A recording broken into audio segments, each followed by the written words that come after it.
आगाज करते हैं लेक्चर 54। आज के लेक्चर में हम टाइप्स ऑफ जनरल मीटिंग का कंसेप्ट ये कंप्लीट करेंगे। इसमें हमने 3 टाइप्स ऑफ जनरल मीटिंग सीखी थी, statutory meeting, annual general meeting और extraordinary general meeting. Statutory meeting के रूल्स हम सारे कंप्लीट पढ़ चुके हैं, ठीक है, कब कंडक्ट होगी और इसमें मैटर्स क्या डिस्कस होंगे। खास तौर पे इसमें जो अहम चीज़ हमने पढ़ी थी वो स्टैट्यूटरी रिपोर्ट, उसके कंटेंट्स पढ़े थे हमने और फिर उसके ऑथेंटिकेशन वगैरह के हवाले से बात की थी। इसके बाद आज हम एनुअल जनरल मीटिंग और एक्स्ट्राऑर्डिनरी जनरल मीटिंग, ये 2 टाइप्स ऑफ जनरल मीटिंग के बारे में स्टडी करेंगे। ये क्या है, क्यों और कब कंडक्ट की जाती है। फिर इसके बाद हमारा एक और कंसेप्ट होगा, टाइम बचा तो एक और कंसेप्ट होगा हमारा, who can call general meeting. General meetings को कॉल कौन कर सकता है, ठीक है, ये कंसेप्ट है हमारा। पहले प्रीवियस लेक्चर में से कोई क्वेश्चन पूछना चाहते हो पूछ लीजिए। कोई क्वेश्चन नहीं, सब ठीक है। चलिए, अच्छा, हमने टाइप्स ऑफ जनरल मीटिंग में स्टडी किया। जनरल मीटिंग की कितनी टाइप्स है? 3 टाइप्स है, statutory meeting, annual general meeting और extraordinary general meeting. Statutory meeting के बारे में हमने स्टडी किया कि ये कंपनी की लाइफ टाइम में सिर्फ एक दफा होती है, बल्कि बाज़ औक़ात तो एक दफा भी नहीं होती। कब एक दफा भी नहीं होती? जब फर्स्ट एजीएम स्टैट्यूटरी मीटिंग से पहले कंडक्ट हो जाए तो फिर स्टैट्यूटरी मीटिंग कंडक्ट नहीं होती। अच्छा, वो कौन सी टाइप ऑफ कंपनीज है जिनके लिए स्टैट्यूटरी मीटिंग कंडक्ट करवाना लाजमी है? Every public company having share capital और every private company converted into public within 1 year of incorporation. शाबाश। आज हम स्टडी करने जा रहे हैं जनरल मीटिंग के बारे में, जो दूसरी टाइप है। ये अब हमारा टारगेट कंप्लीट हो चुका है। एनुअल जनरल मीटिंग, जिसे हम एब्रीविएट करते हैं एजीएम। आप इसे एग्जाम में भी यूज कर सकते हैं। देखिए, कुछ एब्रीविएशंस ऐसी हैं जो कि यूनिवर्सल है, उनको आप यूज कर सकते हैं। खुद से आपने कोई एब्रीविएशन क्रिएट नहीं करनी। किताब के अंदर जिस चीज की एब्रीविएशन यूज हुई है उसको आपको इजाजत है इस्तेमाल करने की, जिसकी एब्रीविएशन यूज नहीं हुई नहीं जा। जैसे स्टैट्यूटरी मीटिंग को आप एसएम नहीं लिख सकते क्योंकि ये कहीं भी एब्रीविएशन यूज नहीं हुई, लेकिन एनुअल जनरल मीटिंग को आप एजीएम कर सकते हैं। और इसी तरह एक्स्ट्राऑर्डिनरी जनरल मीटिंग को समटाइम ईओजीएम या ईजीएम भी, ईओजीएम बहरहाल ज्यादा बेहतर है, ईजीएम भी कर सकते हैं। ईजीएम भी इसको एब्रीविएट किया जाता है और ईओजीएम भी एब्रीविएट किया जा सकता है। जो मर्जी कर ले, दोनों की इजाजत है आपको। लेकिन बेहतर है कि जब पहली दफा किसी भी क्वेश्चन में इस्तेमाल करें ना, फर्स्ट टाइम, तो वो एब्रीविएशन नहीं बल्कि पहली दफा लफ्ज कंप्लीट इस्तेमाल करना चाहिए। उसके बाद ब्रैकेट में एब्रीविएशन लिखे और आइंदा फिर बेधड़क एब्रीविएशन इस्तेमाल करें, उसमें कोई कबाहत नहीं। चीफ एग्जीक्यूटिव की सीई नहीं कर सकते, चीफ एग्जीक्यूटिव की सी कर सकते हैं। इसी तरह चीफ फाइनेंशियल ऑफिसर की सीएफओ। लेकिन याद रखें, क्वेश्चन में पहली दफा आपने जब सोल्यूशन लिख रहे होंगे कंप्लीट वर्ड लिखना है, चीफ फाइनेंशियल ऑफिसर, फिर उसके बाद ब्रैकेट में सीएफओ लिख दें, फिर जितनी दफा मर्जी सीएफओ के वर्ड इस्तेमाल करें, इसमें कोई प्रॉब्लम नहीं जी। तो एनुअल जनरल मीटिंग सबसे पहले किन कंपनीज के लिए रिक्वायर्ड है कि एनुअल जनरल मीटिंग उन्होंने कंडक्ट करवानी है? हर कंपनी के लिए रिक्वायर्ड है, चाहे वो पब्लिक है, चाहे प्राइवेट है, चाहे जितना मर्जी शेयर कैपिटल है, हर कंपनी के लिए रिक्वायर्ड है कि एजीएम कंडक्ट करवाएगी एनुअल जनरल मीटिंग, सिवाय सिंगल मेंबर कंपनी के। क्योंकि सिंगल मेंबर कंपनी में तो आपको पता है वो एक ही मेंबर है ना, वो तो जिधर ही बैठ जाएगा उधर ही एजीएम शुरू हो जाएगी, उधर ही खत्म हो जाएगी। तो वो सिंगल मेंबर कंपनी के लिए एजीएम कंडक्ट करवाना रिक्वायर्ड नहीं है। बाकी हर टाइप ऑफ कंपनी के लिए एजीएम कंडक्ट करवाना रिक्वायर्ड है। पहला कंसेप्ट, किन कंपनीज ने एजीएम कंडक्ट करवानी है, ठीक है। दूसरा कंसेप्ट, नेक्स्ट, इसमें डिस्कस क्या होता है?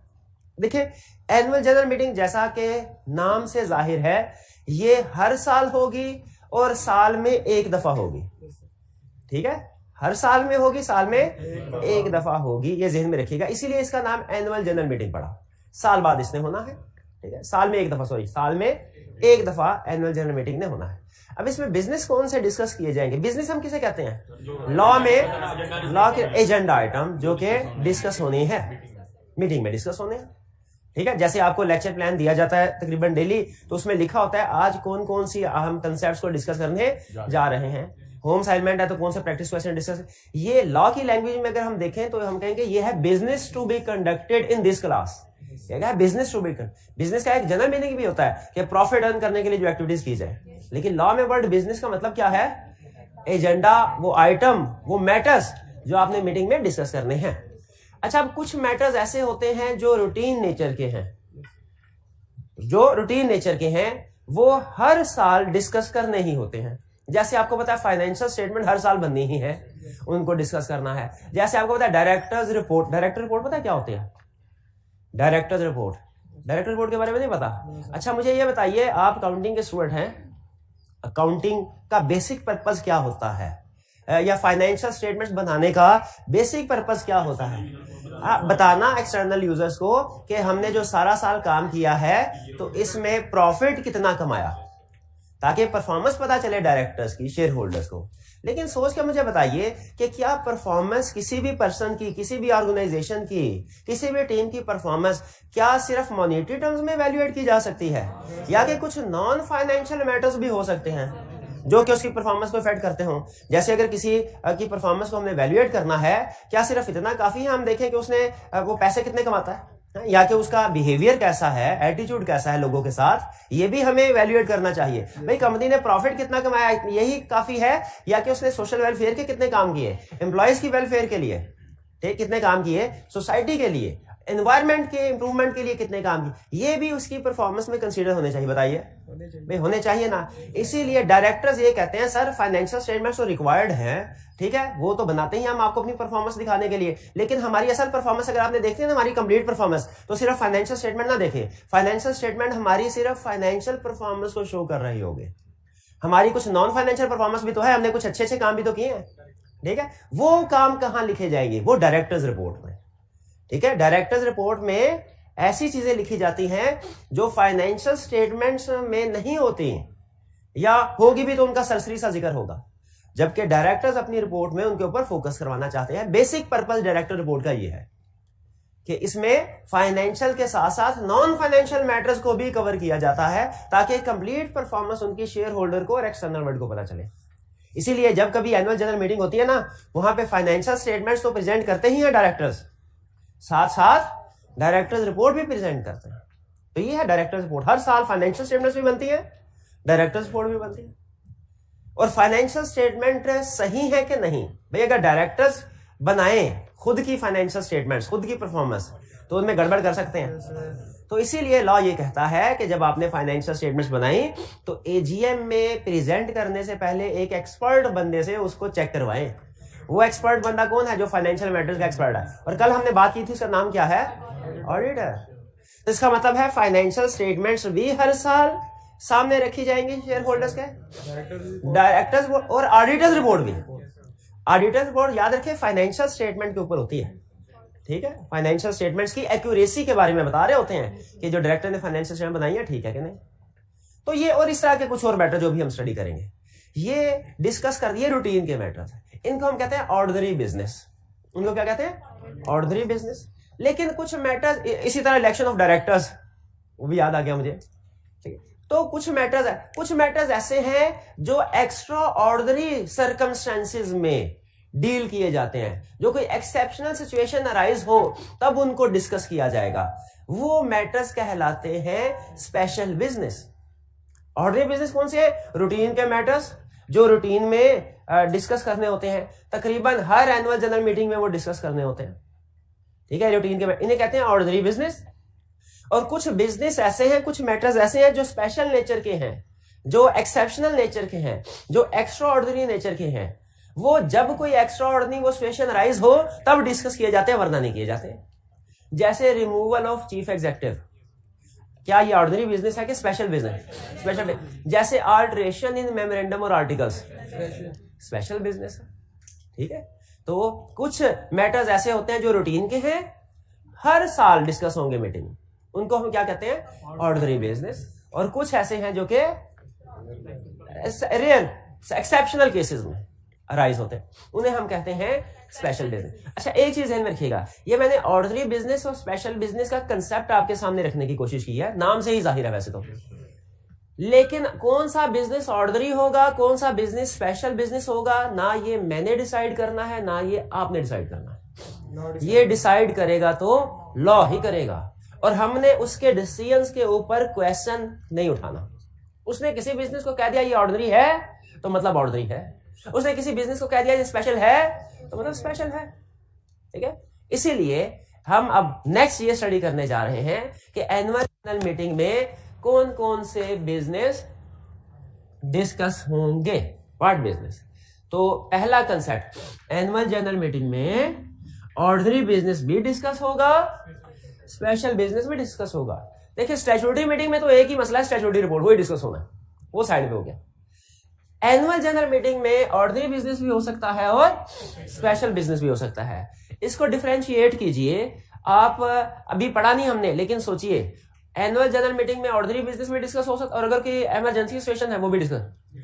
एक्स्ट्रा ऑर्डिनरी जनरल मीटिंग में गैस कीजिए कौन सी मैटर डिस्कस होती है। एक्स्ट्रा ऑर्डिनरी जनरल मीटिंग में सिर्फ एक्स्ट्रा ऑर्डिनरी मैटर ही डिस्कस होते हैं, यानी स्पेशल बिजनेस। शाबाश। तो रूल बना लीजिए, जनरल मीटिंग में ऑर्डिनरी और स्पेशल दोनों बिजनेस डिस्कस हो सकते हैं, जबकि एक्स्ट्रा ऑर्डिनरी जनरल मीटिंग में सिर्फ और सिर्फ स्पेशल बिजनेस ही डिस्कस होते। ला ने हमें लिस्ट दे दी है 1 2 3 4 5 6 मैटर्स की। ला ने कहा ये 6 मैटर्स ऑर्डिनरी बिजनेस है, इनके अलावा कोई भी चीज जो एजीएम में डिस्कस होगी या किसी भी जनरल मीटिंग में डिस्कस होगी, इन 6 के अलावा वो स्पेशल बिजनेस होगी। ऑर्डिनरी बिजनेस कितने हैं पूरे लॉ में? 6। इन 6 के अलावा जो भी बिजनेस होगा वो स्पेशल बिजनेस होगा। पहला business, consideration of audited financial statements. ठीक है, कंसिडरेशन एंड अडॉप्शन भी लिखा हुआ है। अडॉप्शन का मतलब होता है अप्रूवल। अडॉप्शन का मतलब अप्रूवल। कंसिडरेशन का मतलब क्या होता है? उधर बैठ के देखेंगे, उसके ऊपर गौर फिक्र करेंगे, ये सेल्स कम हुई तो कम क्यों हुई, ये खर्चा बढ़ा, एक्सपेंसेस बढ़े तो बढ़े क्यों, इसको कहते हैं कंसिडरेशन। शेयर होल्डर फाइनेंशियल में सामने होगी, डायरेक्टर से पूछेंगे ए भाई सैलरीज एक्सपेंस ज्यादा क्यों हो गया? वो कहेगा सर ईद पे बोनस थोड़े ज्यादा, हालात खराब थे, बोनस थोड़ा हमने इस दफा ज्यादा दिया। ये क्या है? ये कंसिडरेशन है, कंसिडरेशन ऑफ फाइनेंशियल स्टेटमेंट। ठीक है, और फिर उसके बाद वो कहेंगे ठीक है, उन्हें पढ़ पढ़ा के क्या करना, उन्होंने कहना ठीक है जी फाइनल है हमारी तरफ से जो आपने फाइनेंशियल स्टेटमेंट बनाई। इसे कहते हैं adoption of financial statement, approval. कि फाइनल अप्रूवल शेयर होल्डर्स ने कर दिया। हालांकि उन बेचारों ने सिर्फ खाना पूरी करनी होती है, वो इतने एक्सपर्ट तो होते नहीं है कि उसको चेक कर सके सही बनी है कि नहीं बने। ठीक है, वो ऑडिटर काम कर चुका होता है, तो वो कहते हैं भाई टेक्निकल बंदे ने काम कर लिया, हमारी तो सिर्फ बराए नाम अप्रूवल ही है। तो पहला मैटर क्या है? Consideration and adoption of audited financial. अच्छा नोट कीजिए, उसने फाइनेंशियल स्टेटमेंट नहीं लिखा, ऑडिटेड फाइनेंशियल स्टेटमेंट लिखा। इसका मतलब है कि पहले ऑडिट हो चुका होगा, उसके बाद एजीएम में फाइनेंशियल स्टेटमेंट आ रही होंगी। तो अगर पहले ऑडिट हो चुका है तो गेस कीजिए क्या ऑडिट रिपोर्ट भी साथ अटैच होगी कि नहीं? वो भी फिर हमारा ऑर्डिनरी बिजनेस होगा, वो भी हमारा ऑडिट। देखें दूसरा, consideration of audited financial statement, consideration and adoption भी है, अडॉप्शन अप्रूवल। और फिर उसके बाद कंसीडरेशन ऑफ ऑडिटर्स रिपोर्ट। क्यों भला? क्योंकि ये लफ्ज ऑडिटेड कहता है कि ऑडिट हुआ होगा, वेरिफिकेशन हुई होगी। ऑडिट का मतलब क्या है? वेरिफिकेशन, चेकिंग हुई होगी। ठीक है, कंसीडरेशन ऑफ ऑडिट रिपोर्ट भी पढ़ लो, उसको भी देख लो, क्योंकि अगर फाइनेंशियल स्टेटमेंट्स में कोई गड़बड़ हो ना तो ऑडिट रिपोर्ट में वो लिख देता है एक्सपर्ट। अगर ऑडिट कंडक्ट ही ना हो तो फिर ये एक अलग वायलेशन ऑफ लॉ है। अगर ऑडिटर ने टाइम दिया हो ना, प्रैक्टिस में सम टाइम ऐसा होता है, रेयर केस होता है लेकिन प्रैक्टिस में तो उस वक्त फिर एजीएम भी एक्सटेंड कर दी जाती है। ऑडिटर क्लाइंट से टाइम लेता है, सॉरी कंपनी से टाइम लेता है, और कंपनी फिर एससीसीबी से टाइम लेती है। अगर लिस्टेड हो तो एससीसीबी से, और अगर अनलिस्टेड हो तो रजिस्ट्रार से, कि सर हमारे ऑडिटर जो है ना वो कह रहे हैं कि इस दफा जो है ना टाइम ज्यादा लगेगा हमें, तो एक्सटेंशन दे दीजिए। एससीसीबी फिर रीजन देखता है, रीजन अगर उसे वैलिड लगे तो एक्सटेंशन दे देता है।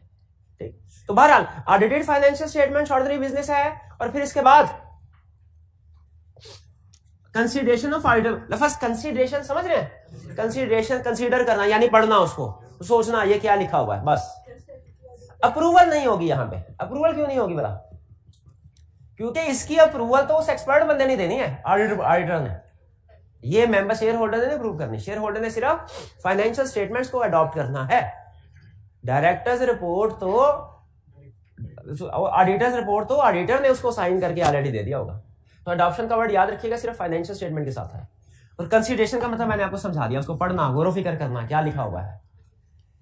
फिर इसके बाद डायरेक्टर्स रिपोर्ट भी साथ अटैच होगी, बिल्कुल होगी डायरेक्टर रिपोर्ट भी। ठीक है, आपको बताया फाइनेंशियल स्टेटमेंट में फाइनेंशियल परफॉर्मेंस, डायरेक्टर रिपोर्ट में नॉन फाइनेंशियल परफॉर्मेंस। इसमें कुछ पैसे फाइनेंशियल में भी वो हाईलाइट कर देते हैं कि सर देखा इस दफा कितना प्रॉफिट आया। ठीक है, आप नेक्स्ट, अप्रूवल ऑफ डिविडेंड। अगर डिविडेंड देना हो, डिविडेंड डिस्ट्रीब्यूट करना हो, तो याद रखें उसकी रिकमेंडेशन आती है डायरेक्टर्स की तरफ से और अप्रूवल होती है शेयर होल्डर की तरफ। ये रिकमेंडेशन में और अप्रूवल में फर्क समझ आ रहा है? हाँ, क्यों रिकमेंडेशन आए, हो सकता है शेयर होल्डर उसको अप्रूव, रिकमेंडेशन को एक्सेप्ट करें, हो सकता है ना करें।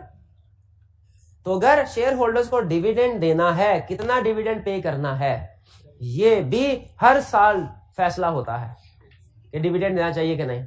और अगर प्रॉफिट हो तो डिविडेंड पे किया जाता है, अगर प्रॉफिट नहीं है तो नहीं किया जाएगा। प्रॉफिट थोड़ा है तो थोड़ा डिविडेंड, प्रॉफिट ज्यादा है तो ज्यादा। तो डिविडेंड पे करना है या नहीं करना, करना है तो कितना करना है, ये रिकमेंडेशन जाएगी डायरेक्टर्स की तरफ से। और फैसला कौन करेगा, शेयर होल्डर मेंबर। कब फैसला करेंगे, कहाँ, एजीएम में। तो ये भी एजीएम का ऑर्डिनरी बिजनेस। अभी तक एजीएम के कितने ऑर्डिनरी बिजनेस हो गए, consideration of financial statement, consideration of auditors report, directors report, dividend, 4 हो गए जी। ये अभी फाइनल डिविडेंड या इंटरम मैंने अभी उस तरफ आया ही नहीं है, ठीक है। ये वो डिविडेंड है जो साल के बाद डिसाइड होगा, साल के बाद डिसाइड होगा। आगे चलते हैं जी। इससे पहले मैंने कभी किसी क्लास में फाइनल डिविडेंड, इंटरम डिविडेंड का लफ्ज बोला नहीं, फिर छोड़ दे इसको, छोड़ दे, पता नहीं क्या होता है। अच्छा, फिर इसके बाद अपॉइंटमेंट ऑफ ऑडिटर्स और अपॉइंटमेंट ऑफ डायरेक्टर्स, ये भी एजीएम में डिसाइड होगा। ये ऑर्डिनरी बिजनेस है, सॉरी ये क्या है, ऑर्डिनरी बिजनेस है। पहले वाली बात स्किप कर जाए जो मैंने कहा था एजीएम में डिसाइड, ये ऑर्डिनरी बिजनेस है। और ऑर्डिनरी बिजनेस मेन रूल है क्या, एजीएम में डिसाइड होगा। ऑडिट रिपोर्ट इशू हो जाती है ना तो ऑडिटर का काम खत्म। असल में ऑडिटर की अपॉइंटमेंट और डायरेक्टर की अपॉइंटमेंट में फर्क ये है, रफ सा फर्क बता रहा हूं, टेक्निकल डिटेल में नहीं जा रहा, कि डायरेक्टर की अपॉइंटमेंट नॉर्मली होती है 3 साल के लिए और ऑडिटर की अपॉइंटमेंट नॉर्मली होती है 1 साल के लिए। तो ऑडिटर तो हर एजीएम में डिसाइड किया जाता है भाई अगले साल के लिए किसको अपॉइंट करना है, लेकिन डायरेक्टर जो है हालांकि ऑर्डिनरी बिजनेस है लेकिन ये हर एजीएम में डिसाइड नहीं होता, ठीक है, बल्कि कब होता है, 3 साल बाद, ठीक है, ये ज़हन में रखिएगा, ठीक है। अच्छा, प्रैक्टिस में एक मैं देख रहा, एक नोटिफिकेशन होता है पाकिस्तान स्टॉक एक्सचेंज की साइट पे जाना या कुछ और डाटाबेस की साइट्स हैं, तो वो कंपनीज के बारे में इंफॉर्मेशन शेयर करते रहते हैं। तो मैंने देखा कि एक extra ordinary general meeting conduct हो रही है और उसमें डायरेक्टर्स का election extra ordinary general meeting में हो रहा है। मैंने कहा ये तो मेरे कंसेप्ट ही हिल गए सारे, कि हमने तो पढ़ा है election of directors ordinary business है और वो होता है एनुअल जनरल मीटिंग में। भाई ये एक्स्ट्राऑर्डिनरी जनरल मीटिंग में डायरेक्टर्स का इलेक्शन कैसे हो सकता है? मैं सोचता रहा, फिर मेरे जहन में बात है, अगर मिनिमम नंबर से कम हो जाए ना तो वो कैजुअल वैकेंसी होती है। कैजुअल वैकेंसी डायरेक्टर्स ने ही फिल करनी है, उसके लिए शेयर होल्डर्स की मीटिंग नहीं बुलाई जाएगी। शाबाश, सोचे क्या सोचें जी, क्या हो जाए, हाँ, मेंबर्स के पास रिक्वायर्ड शेयर होल्डिंग आ जाए और वो फ्रेश इलेक्शन के लिए कह दे। आपको पता है फिर फ्रेश इलेक्शन के लिए कह दे तो वो फिर 30 दिन के, 30 दिन का टाइम है ना, तो वो फिर अगला पूरे साल का इंतजार नहीं किया जाएगा, फिर 30 दिन के अंदर अंदर इलेक्शन होगा। अगर तो एजीएम 30 दिन के अंदर अंदर आ रही है तो फिर एजीएम में ही हो जाएगा, लेकिन अगर एजीएम 30 दिन के अंदर नहीं आ रही तो फिर फ्रेश इलेक्शन तो होगा ही होगा 30 दिन के अंदर, वो फिर एक्स्ट्राऑर्डिनरी जनरल मीटिंग में करवाया जाएगा, ठीक है। बहरहाल ये एक्सेप्शनल केस था, मुझे याद आया, मैंने आपके साथ शेयर कर दिया। वापस आते हैं वापस, तो मुझे ये बताइए कि ऑर्डिनरी बिजनेस में कितनी एग्जांपल्स हैं? 6 एग्जांपल है, ठीक है। कौन कौन सी? Consideration and adoption of financial statement. अब मैं सिर्फ कीवर्ड्स बोल रहा हूं याद रखने के लिए, आप शुरू में जो कंसीडरेशन वगैरह खुद ही लगा लीजिएगा। Financial statements, auditors report, directors report, dividend, director और ऑडिटर, ठीक है। जाहिर है जब डायरेक्टर ऑडिटर को अपॉइंट किया जाए उनकी रिम्यूनरेशन वगैरह भी डिसाइड की जाएगी। भाई क्लियर? 6 मैटर्स जरा फिर से बता दीजिए क्योंकि आई क्या बार बार पूछता है। कौन कौन से 6 मैटर? सिर्फ कीवर्ड्स बता दे। Financial statements, directors report, auditors report, dividend, auditor और डायरेक्टर, 6 मैटर्स। इन 6 के अलावा जो भी बिजनेस है स्पेशल बिजनेस है, स्पेशल बिजनेस है। भाई क्लियर हो गई बात? चलिए आगे चलते हैं। Any business special, any business other than ordinary, वो क्या होगा? स्पेशल बिजनेस होगा। अच्छा, अब कभी ये ब्लैक लैदा है, ये लैदा कंसेप्ट है, ये वाला स्पेशल बिजनेस यहाँ पे कंसेप्ट खत्म हो गया। अच्छा मुझे बताइए प्राइवेट कंपनी की डेफिनेशन कितने स्टूडेंट्स को याद है? हाथ उठा के बताइए किस स्टूडेंट को याद? प्राइवेट, शाबाश। Private company means A company which limits the number of members to 50, restrict the right to transfer its shares, prohibits invitation, ठीक है, ये तो होगी प्राइवेट। 3 नंबर की डेफिनेशन प्राइवेट कंपनी फिट कर दिया ये हमने। 3 नंबर के साथ पब्लिक कंपनी की डेफिनेशन आ जाए, क्या लिखेंगे? Company which is not a private company. और फिर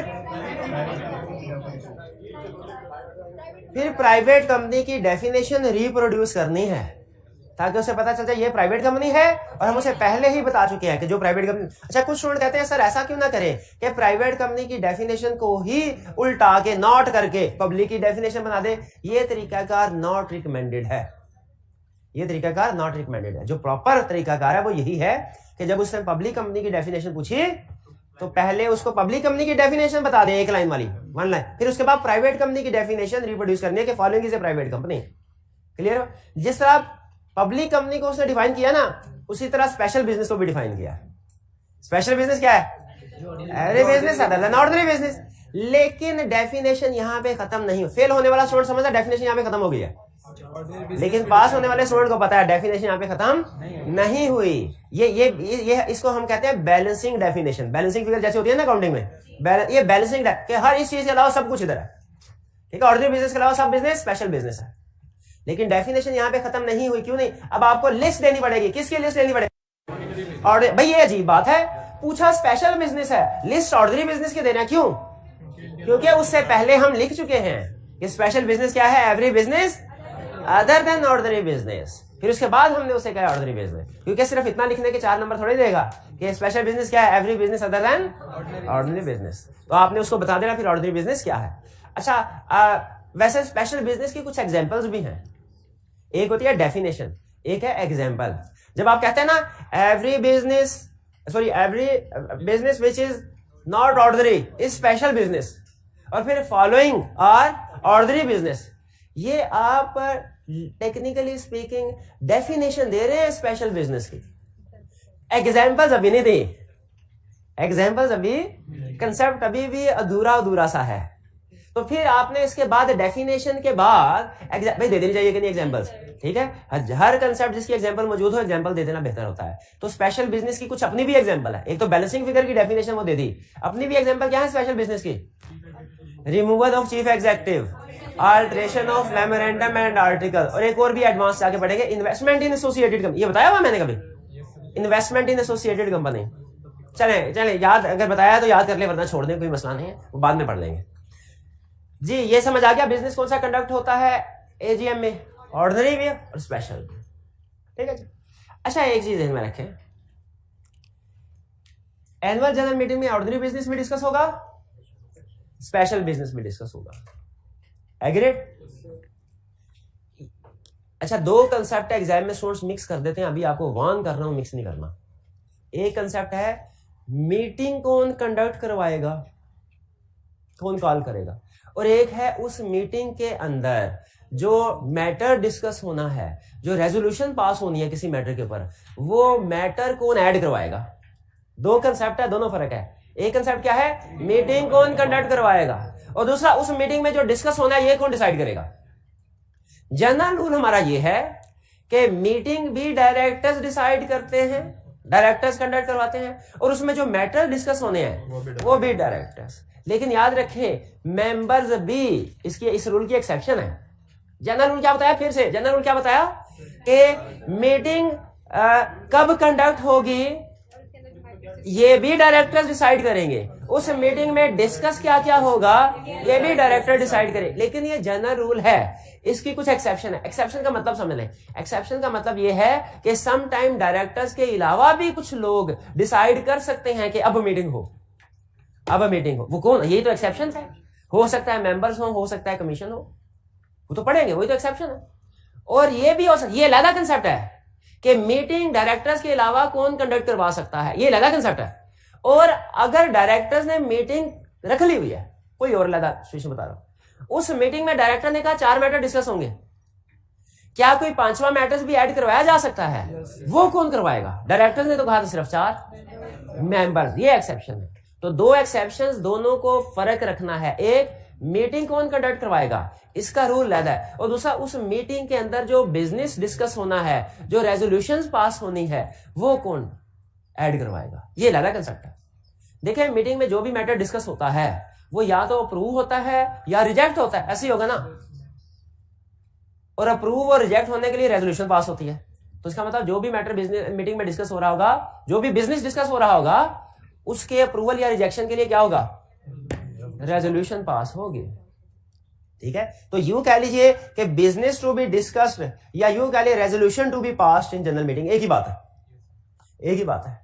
ठीक है, अगर मैं आपसे कहूं सर चीफ एग्जीक्यूटिव की रिमूवल को डिस्कस करना है, ये भी वही बात है। अगर मैं कहूं चीफ एग्जीक्यूटिव को रिमूव करने के लिए रेजोल्यूशन पास करनी है, एक ही बात है। तो वापिस आते हैं कंसेप्ट के ऊपर। कंसेप्ट क्या है कि बिजनेस एजिया में कौन कौन से डिस्कस होंगे? Ordinary business, special business. Annual general meeting है, डायरेक्टर्स ने कहा एनुअल जनरल मीटिंग होगी 22 अप्रैल को, मतलब 22 अप्रैल को होगी। इसमें कोई रेजोल्यूशन ऐड करवा सकता है? देखिए डायरेक्टर तो करवा ही सकते हैं, और जो भी मैटर डिस्कस करने होते हैं ना, वो मीटिंग का जो नोटिस होता है उसमें लिखा होता है कि 22 अप्रैल को मीटिंग होगी और उसमें ये मैटर डिस्कस होंगे। लेकिन क्या मेंबर्स उसमें रेजोल्यूशन ऐड करवा सकते हैं? मैं लफ्ज रेजोल्यूशन बोल रहा हूं, मीटिंग नहीं बोल रहा। मीटिंग का फैसला डायरेक्टर्स ने कर लिया, वो बड़ी बात है, वो बाद में देखेंगे।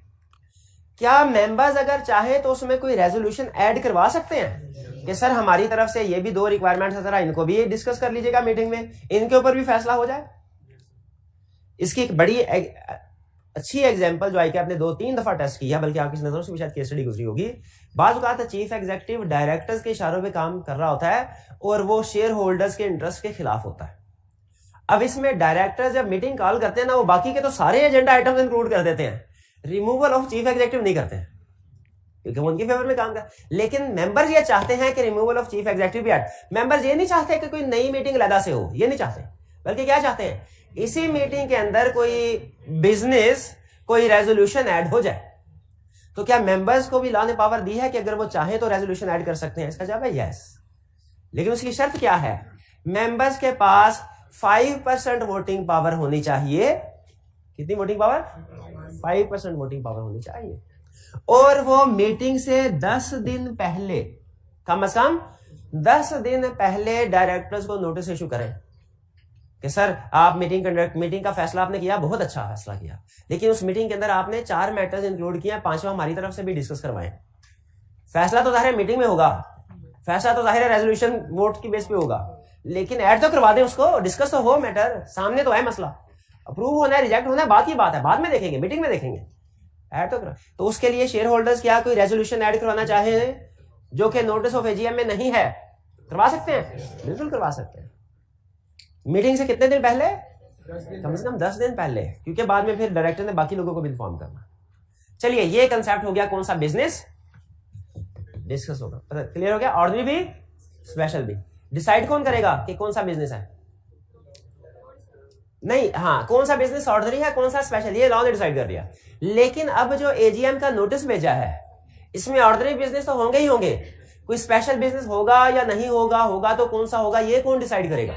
डायरेक्टर डिसाइड करेंगे। क्या मेंबर्स भी डिसाइड कर सकते हैं? यस। 2 कंडीशंस क्या हैं? 5% वोटिंग पावर होनी चाहिए। मीटिंग से 10 दिन पहले वो नोटिफाई कर दे डायरेक्टर्स को कि सर हमारी तरफ से ये स्पेशल बिजनेस भी ऐड करवाएं। चलिए अब हम आगे कंसेप्ट स्टडी करते हैं। एनुअल जनरल मीटिंग कब होगी? होगी कब? कभी भी नहीं हो सकती। स्टैट्यूटरी मीटिंग कब होती है? ये मेरे भाई मुझे बताएंगे, कॉर्नर वाले भाई। स्टैट्यूटरी मीटिंग कब कंडक्ट होती है? 1 मिनट और क्यों नहीं बोलेगा? पहले साल के अंदर अंदर। शाबाश, देखा कितना अच्छा कंसेप्ट इनका। पहले साल के अंदर अंदर, ये है लॉ। ये भाई की डेफिनेशन सुने। विद इन किधर गया? Within 9 months from the date of incorporation और within 180 days from commencement of business whichever is earlier. ये है डेफिनेशन असल। ये थी स्टैट्यूटरी मीटिंग की। अब सुन ले एनुअल जनरल मीटिंग की। एनुअल जनरल मीटिंग के भी 2 पॉइंट्स हैं। स्टैट्यूटरी मीटिंग के भी 2 पॉइंट्स हैं ना, 9 months ऑफ इनकॉर्पोरेशन और 180 days। इसके भी 2 पॉइंट्स हैं एनुअल जनरल मीटिंग। पहला पॉइंट क्या कि एनुअल जनरल मीटिंग कब होगी? ये डिपेंड करता है फर्स्ट के सब्सिक्वेंट। अब आपको पता है कि स्टैट्यूटरी मीटिंग तो एक ही दफा होनी है, लेकिन एनुअल जनरल मीटिंग फर्स्ट भी है। सब लॉ अक्सर फर्स्ट का और सब्सिक्वेंट का रूल अलग बताता है, याद है?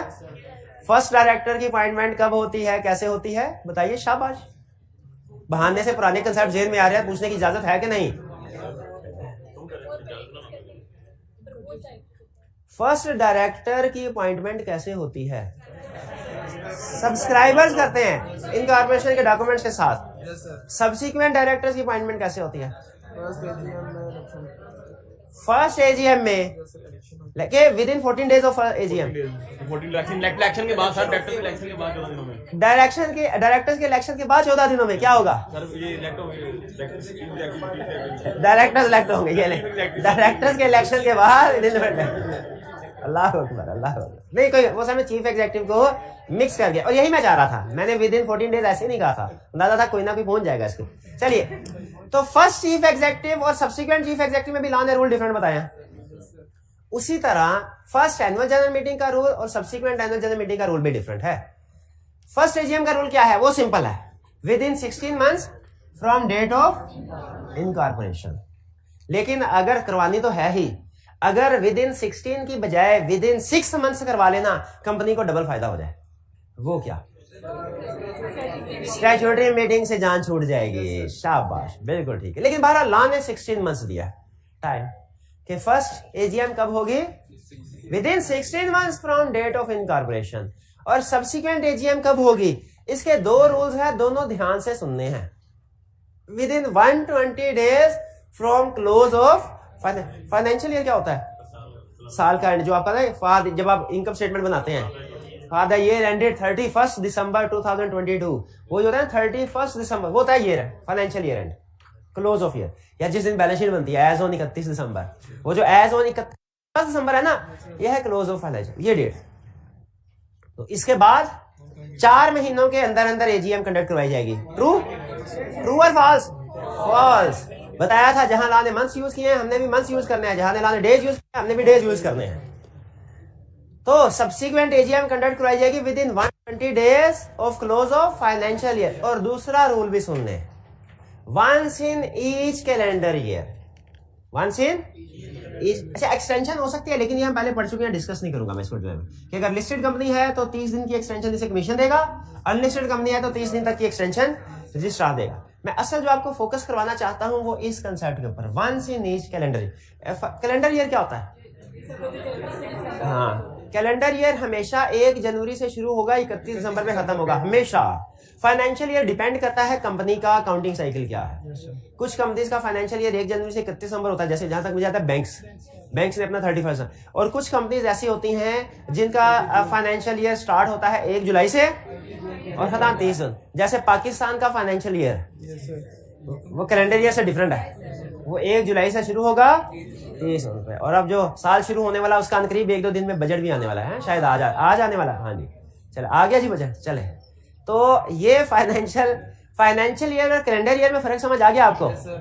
चलिए, अच्छा अब सुन लीजिए रूल उसने क्या बताया कि एजीएम कंडक्ट करवाई जाएगी वंस इन पहले days within 120 days of close of financial year. और दूसरा रूल क्या है? Once in each calendar year. ये नॉर्मली इस दूसरी वाली लाइन जो है ना, once in each calendar year, इस पर फोकस। नॉर्मली इसकी वजह से प्रॉब्लम कोई नहीं होती। अगर ईयर एंड 31 दिसंबर है तो इसकी वजह से प्रॉब्लम कोई नहीं। ईयर एंड 31 मार्च है, इसकी वजह से प्रॉब्लम कोई नहीं। ईयर एंड 30 सितंबर है, सॉरी 30 जून है, इसकी वजह से प्रॉब्लम कोई नहीं। लेकिन अगर ईयर एंड 30 सितंबर है, इसकी वजह से प्रॉब्लम है। कोई स्टूडेंट बता सकता है क्या प्रॉब्लम है? अगर किसी कंपनी का ईयर एंड 30 सितंबर है ना, उसके लिए ये बैड न्यूज है। जिस कंपनी का ईयर एंड 30 सितंबर है उसके लिए ये वाली लाइन क्या है? Bad news. कैसे बैड न्यूज है? ऊपर वाली लाइन के मुताबिक जिस कंपनी का ईयर एंड 30 सितंबर है, दिन गिन के देख ले, उसने अपनी एजीएम कंडक्ट करवानी है 28 जनवरी तक। 28 जनवरी तक, 28 जनवरी।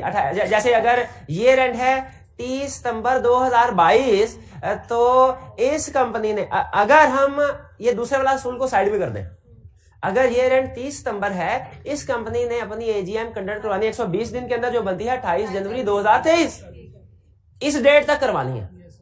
लेकिन जब दूसरा रूल भी साथ मिलाएंगे, जो कि प्रैक्टिकली मिलाना पड़ता है, तो once in each calendar year, इसका मतलब है अगर ये अगले साल जनवरी में ले जाएंगे ना, तो फिर 2022 में कोई एजीएम नहीं हो रही। पिक कर रहे हैं कंसेप्ट?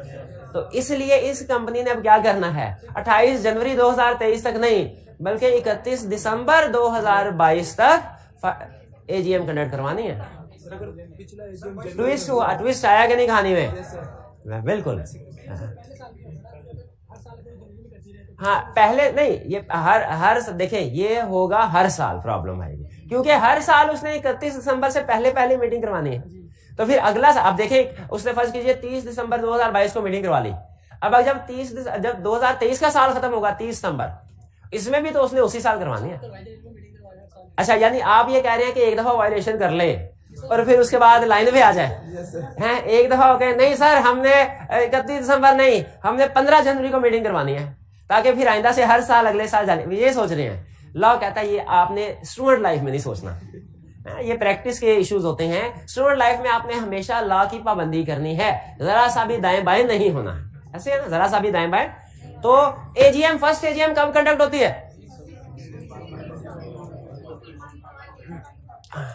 एक मिनट है, ये और कोई नहीं बोल रहा है, भाई बताएंगे एजीएम कब कंडक्ट होती है? आपसे पीछे वाले, after end of financial year 120 days के अंदर अंदर।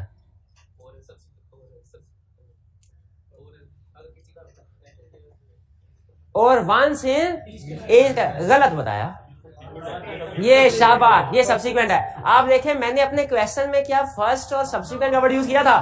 जब एग्जामिनर रिक्वायरमेंट में फर्स्ट या सब्सिक्वेंट का वर्ड यूज ना करें, इसका मतलब क्या होता है? आपने दोनों को कवर करना। आपने फर्स्ट का रूल भी बताना है, ये तो डायरेक्टर वाले में भी बात बताई थी। फर्स्ट चीफ एग्जेक्टिव कब अपॉइंट होंगे? शाबाश बताइए। सॉरी एक मिनट, चीफ एग्जेक्टिव नहीं, अब तो आपने पिक कर लिया। चीफ एग्जेक्टिव कब अपॉइंट होगा? After 14 days. देखो वही अभी बताया। फिर भाई मैंने क्या क्वेश्चन में बताया कि फर्स्ट चीफ एग्जेक्टिव की बात हो रही है कि सब्सिक्वेंट की, तो आपने दोनों कवर करने हैं ना, कि दोनों का रूल एक ही है। फर्क है ना, उस फर्स्ट चीफ एग्जेक्टिव और सब्सिक्वेंट का रूल फर्क है कि सेम है? डिफरेंट है। फर्स्ट अपॉइंट होता है सब्सक्राइबर करते हैं, और जब इनकॉर्पोरेशन के डॉक्यूमेंट्स दिए जाते हैं उस वक्त उसका नाम प्रपोज करते हैं। जैसे ही कंपनी इनकॉर्पोरेट होती है वो चीफ एग्जेक्टिव बन जाता है।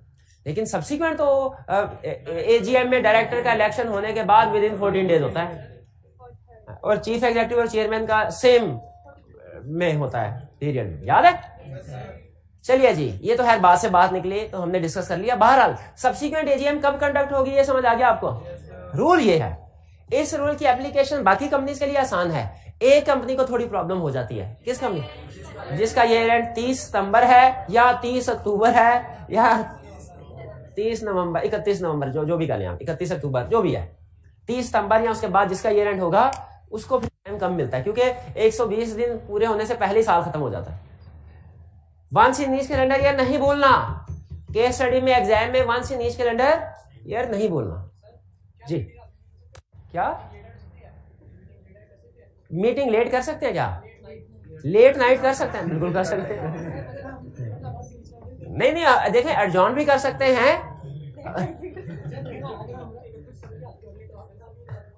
अगर वो क्या करें, 31 दिसंबर की रात को कर रहे, अगले साल में चली जाएगी।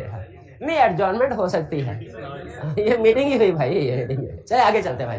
अच्छा, फिर एक्स्ट्रा ऑर्डिनरी, अगली मीटिंग आ गई, एक्स्ट्रा ऑर्डिनरी जनरल मीटिंग। ये कब कंडक्ट होगी? एनी टाइम, जब भी। देखिए कोई एक्स्ट्रा ऑर्डिनरी सिचुएशन बता के थोड़ी आती है, बता के आए तो वो ऑर्डिनरी सिचुएशन हो जाए। एक्स्ट्रा ऑर्डिनरी सिचुएशन तो हाँ, एक एक्स्ट्रा ऑर्डिनरी सिचुएशन है जो बता के आती है, आई कैप का रिजल्ट।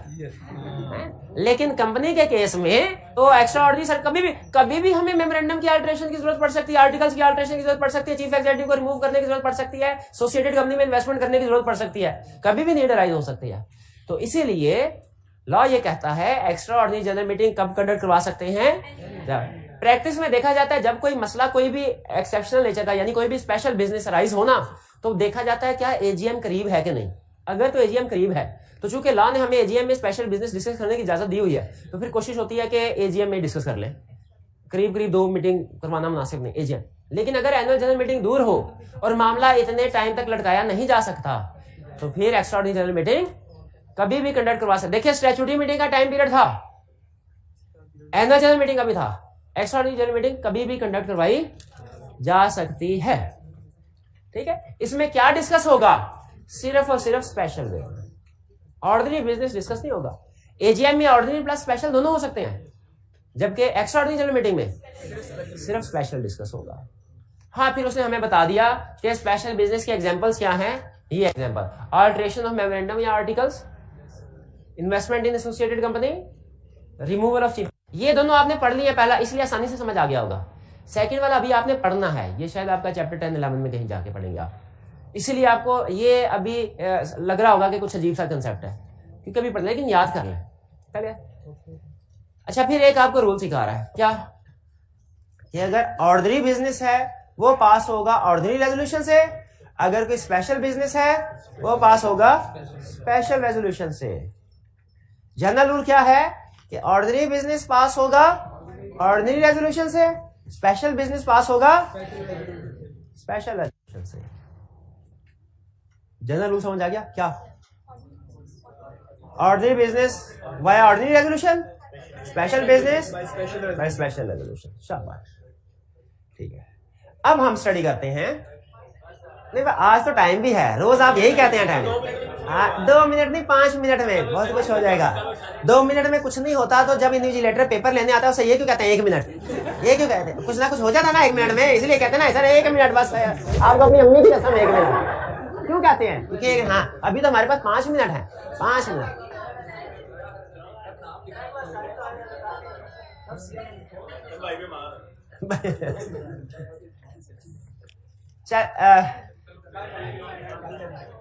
चले भाई, ठीक है भाई, हाथ जोड़ दिया उसने, ठीक है। आज का लेक्चर यहाँ खत्म, असाइनमेंट भी लाजमी करके आनी है।